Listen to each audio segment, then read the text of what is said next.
Ten, ano tinitingnan natin? Ay, ba't nandito si Lola nakarating sa Manila? Ano itong lumilipad-lipad na ito? Hoy!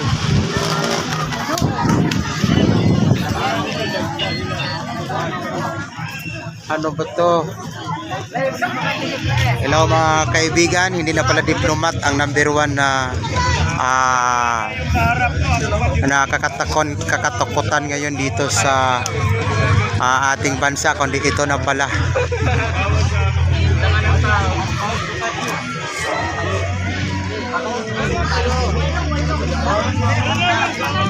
Notin, saan nakatakot? Diplomat ito?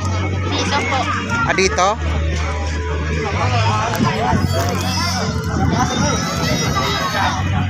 Ito po.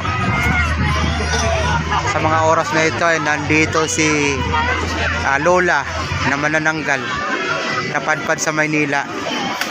Ito namang isa siguro napakalayo ang nilipad niya, kaya punit-punit na ang kanyang pakpak. Ito isang manananggal nito.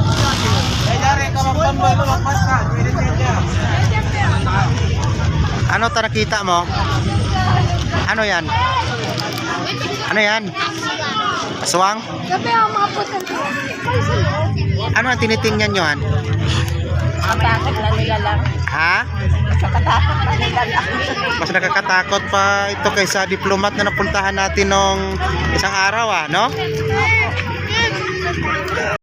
Ayan mga kaibigan,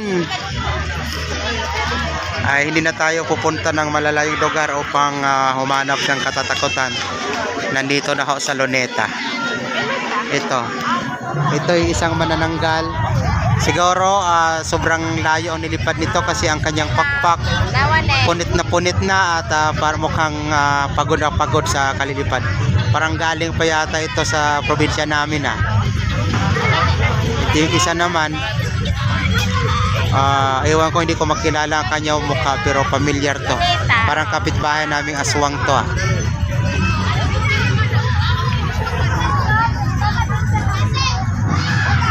So ayan po, napakaraming tao dito sa Luneta upang tingnan. Ako'y nagtataka lang ho ako mga kapatid na bakit ang palabas sa pagdating ng araw ng mga patay ay mga ganitong katatakutan, kung hindi aswang ay mga maligno o demonyo. So ayan.